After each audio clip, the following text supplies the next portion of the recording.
So guys, जैसा कि हमने पिछले एपिसोड में देखा कि टेन्युन एक एक करके पेंग और लीनी के साथियों को मार रहा था, जिससे डरकर लीनी पेंग को साथ मिलकर टेन्युन से फाइट करने के लिए कह रहा था। लेकिन पेंग ने साथ फाइट करने से मना कर दिया था और अपने स्टेलर बॉडी की मदद से टेन्युन पर अटैक कर दिया था, मगर टेन्युन ने आसानी से उसे हरा दिया था और अपने एक ही अटैक में उसे मार दिया था। टेन्युन ने लीनी को भी बहुत बुरी मौत मारा था। कुछ स्टूडेंट्स वैली से भागने की कोशिश कर रहे थे, उन सबको भी टेन्युन ने मार दिया था। उसके बाद टेन्युन स्नोडोमेन वैली से बाहर आ गया था। उसे मैगी की फिक्र हो रही थी, इसीलिए मैगी से मिलने के लिए उसके घर चला गया था। फिर अब हम टेन्युन को देखते हैं, वो मैगी से मिलने के लिए उसके रूम में जाता है। वहाँ मैगी बेहोश पड़ी हुई थी और शियान उसका ख्याल रख रही थी। टेन्युन को अचानक वहाँ देखकर शियान डर जाती है। वो कहती है कि मुझे लग रहा था कि तुम मर चुके हो, पर तुम ठीक हो। आखिरकार तुमने यहाँ आने में इतना वक्त क्यों लगा दिया? तुम्हारी वजह से सीनियर सिस्टर की हालत हो गई है और उन्हें काफी वक्त से होश नहीं आया। ये कहकर शियान रोने लगती है। मैगी की हालत देखकर टेन्युन भी इमोशनल हो जाता है। वो मैगी के पास बैठकर उसे देखने लगता है। टेन्युन शियान से पूछता है कि आखिरकार यहाँ ये सब चल क्या रहा है और मैगी की ऐसी हालत कैसे हो गई। इससे शियान को काफी गुस्सा आता है। वो कहती है कि ये सब तुम्हारी वजह से हो रहा है, अगर तुम नहीं होते तो सीनियर सिस्टर की ऐसी हालत कभी नहीं होती। यह कहकर शियान जोर जोर से रोने लगती है।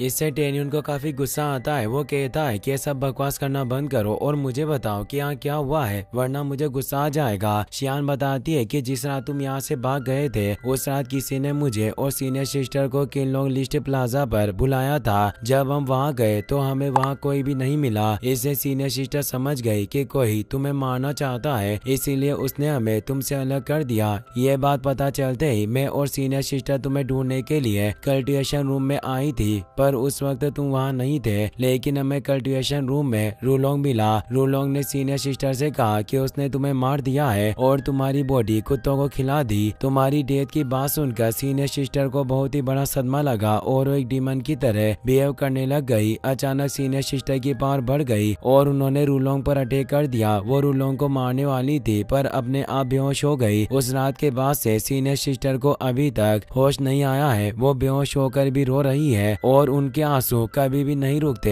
ये सब तुम्हारी वजह से हो रहा है, क्योंकि सीनियर सिस्टर तुमसे बहुत ही ज्यादा प्यार करती है। जब उन्हें पता चला कि तुम्हारी डेथ हो गई है तो बहुत ही ज्यादा दुखी हो गई और उनकी ऐसी हालत हो गई। एक एक शियान जोर जोर से रोने लगती है। इन सब बातों को सुनकर टेन्युन को काफी बुरा लगता है और उदास हो जाता है। वो कहता है कि तुम सही कह रही हो, ये सब मेरी वजह से हुआ है, तो अब मैं ही मैगी को ठीक करूंगा। इसीलिए तुम मुझे कुछ वक्त के लिए मैगी के साथ अकेला छोड़ दो। टेन्युन की बात मानकर शियान रूम से चली जाती है। टेन्युन मैगी के पास बैठ जाता है और उसे कहता है कि तुम बेवकूफ हो, अगर तुम मुझसे प्यार करती थी तो तुम्हें पहले मुझे इसके बारे में बताना चाहिए था। आखिरकार तुमने मुझसे ये बात क्यों छिपाई? पर अब तुम फिक्र मत करो, मैं वापस आ गया हूँ। मैं तुम्हें कुछ नहीं होने दूंगा और सब ठीक हो जाएगा। फिर हम लॉ इन्फोर्समेंट पैलेस का सीन देखते हैं। लॉ इन्फोर्समेंट डिवीजन के एल्डर योंगकोंग रूलोंग से कहता है कि अचानक लॉ इन्फोर्समेंट के बहुत सारे स्टूडेंट्स के लाइफ लैम्प्स बुझ गए हैं, जबकि वो सिर्फ कुछ वक्त के लिए बाहर गए थे। मैं जानता हूँ कि तुम्हें इसके बारे में पता है, पर मुझे समझ नहीं आ रहा है कि तुम मुझे इसके बारे में क्यों नहीं बता रहे। मुझे ये भी पता है कि कुछ वक्त पहले तुमने लिंक ताई रियल्म के परफेक्ट स्टेज के बहुत सारे स्टूडेंट्स के ग्रुप को टेलीपोर्टेशन पैलेस पर बुलाया था। तुम मेरी बात समझ क्यों नहीं रहे हो? मैं तुम्हारा स्टेप फादर हूँ, भले तुमसे कितनी ही बड़ी गलती क्यों ना हो जाए, मैं हमेशा तुम्हारा साथ दूंगा और तुम्हारी मदद करूंगा। तुम्हें बस मुझे सब सच बताने की जरूरत है, ताकि मुझे सब चीजों के बारे में पता चल सके और मैं तुम्हारी मदद कर सकूं, क्योंकि बिना बात को जाने में कुछ भी नहीं कर सकता हूं और इसकी वजह से तुम भी ज्यादा बड़ी मुसीबत में फंस जाओगे। ये सब बातें सुनकर वो लोग रोने लगता है। वो कहता है कि मैंने सेट के रूल्स तोड़े हैं, इसके लिए मुझे मौत की सजा मिलनी चाहिए। ये बात सुनकर योंगकोंग हैरान हो जाता है। वो कहता है कि आखिरकार ऐसा क्या हो गया है जो तुम अपने आप को मौत की सजा दिलाना चाहते हो? मुझे जल्दी से इसके बारे में बताओ। ये कहकर योंगकोंग पैलेस के गेट को बंद कर देते हैं ताकि कोई दूसरा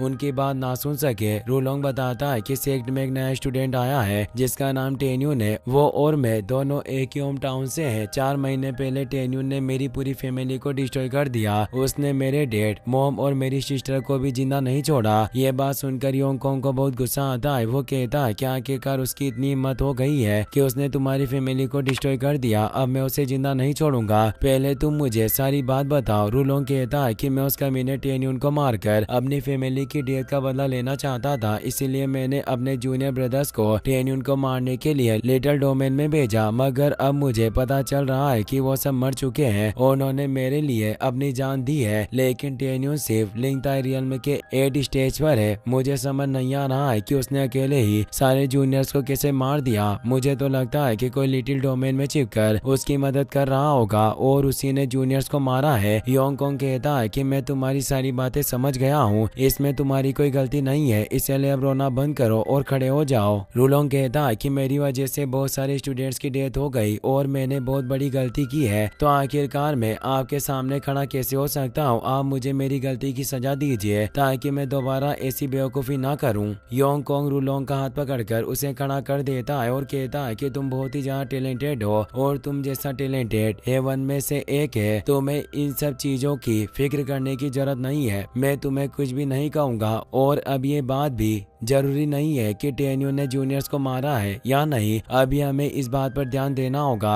कि टेन्यून ने तुम्हारी लियो फैमिली को डिस्ट्रॉय करने की हिम्मत की है, इसके लिए उसे मौत की सजा मिलेगी। ये बात सुनकर रूलोंग खुश हो जाता है और योंगकोंग को थैंक्स कहता है। योंगकोंग कहता है कि भले ही मैंने तुम्हें गोद लिया था, पर तुम मेरे अकेले बेटे हो। अगर मैं तुम्हारे लिए इतना सा काम भी नहीं कर सकता तो मैं डेड कहलाने के लायक नहीं हूँ। अगर मैं तुम्हारी मदद नहीं करूँगा तो कौन करेगा, इसीलिए तुम फिक्र मत करो। मैं उस टेन्यून को सबक सिखा कर रहूंगा जिससे तुम्हारी फैमिली की डेथ का बदला पूरा हो जाएगा। रूलोंग कहता है कि मगर एक ही दिन में लॉ इन्फोर्समेंट डिवीजन के बहुत सारे स्टूडेंट्स मारे गए हैं, तो आखिरकार आप लॉ इन्फोर्समेंट डिवीजन को क्या जवाब देंगे। योंगकोंग हंसने लगता है। वो कहता है कि जो लोग लॉ इन्फोर्समेंट डिवीजन के लाइफ लेम्स को संभालते हैं वो सब मेरे साथी है, इसीलिए तुम फिक्र मत करो, मैं मैनेजर को मना कर दूंगा। अभी वो किसी को भी उन जूनियर स्टूडेंट की डेथ के बारे में रिपोर्ट ना दे। हम कुछ महीनों बाद एक एक करके उन स्टूडेंट्स की डेथ की रिपोर्ट सेक्ट को देंगे ताकि सेक्ट के ग्रेट एल्डर्स को इस चीज के बारे में पता ना चले और वो हमारे ऊपर शक ना करें। इन सब बातों से खुश होकर रूलोंग रोने लगता है। वो कहता है कि अब आपके अलावा मेरा कोई भी रिलेटिव नहीं बचा है और अब आप ही मेरी मदद कर रहे हैं। मैं इन चीजों को कभी भी नहीं भूलूंगा और हमेशा आपकी मदद करूंगा, भले ही इसमें मेरी जान ही क्यों ना चली जाए। ये बात सुनकर योंगकोंग खुश हो जाता है। तभी एक स्टूडेंट वहां आता है। वो रूलोंग से कहता है कि टेन्यून स्नो डोमेन वैली से जिंदा बचकर आ गया है। इससे योंगकोंग को काफी गुस्सा आता है। वो कहता है कि टेन्यून ने मेरे जूनियर्स को मारकर बहुत ही बड़ी गलती की है, पर अब वो एकदम सही वक्त पर बाहर आया है। तुम कुछ स्टूडेंट्स को लेकर जाओ और टेन्यून को मेरे पास लेकर आओ। ये बात सुनकर वो स्टूडेंट टेन्यून को पकड़ने के लिए वहाँ से चला जाता है। फिर हम मैगी को देखते हैं। वो अपने रूम में बेहोश पड़ी हुई थी और शियान उसका ध्यान रख रही थी। कुछ वक्त में मैगी को होश आ जाता है, जिससे शियान बहुत ही ज्यादा खुश होती है। मैगी उसे कहती है कि अभी मैंने टेन्यून को अपने सपने में देखा था, उसने मुझे कहा कि वो मुझे पसंद करता है। शियान कहती है कि वो कोई सपना नहीं था, टेन्यून अभी भी जिंदा है। उसने कहा है कि आप उसकी वाइफ हो और जो कोई भी आपको परेशान करेगा टेन्यून उसे जिंदा नहीं छोड़ेगा।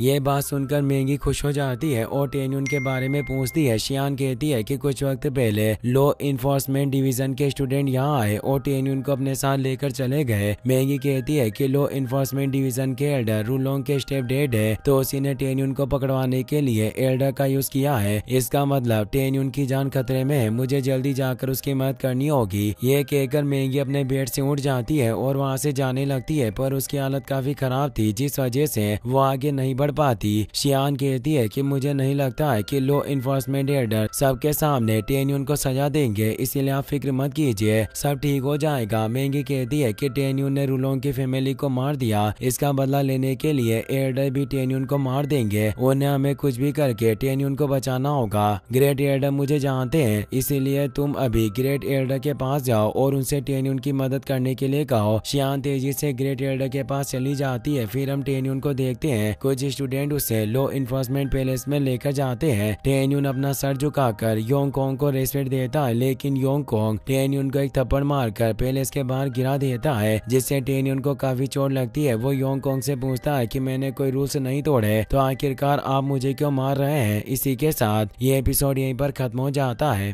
गाइस, अगर आपको वीडियो पसंद आया हो तो इस वीडियो को लाइक करने के साथ साथ चैनल को सब्सक्राइब जरूर कर लेना। मिलते हैं नेक्स्ट वीडियो में। Thanks for watching.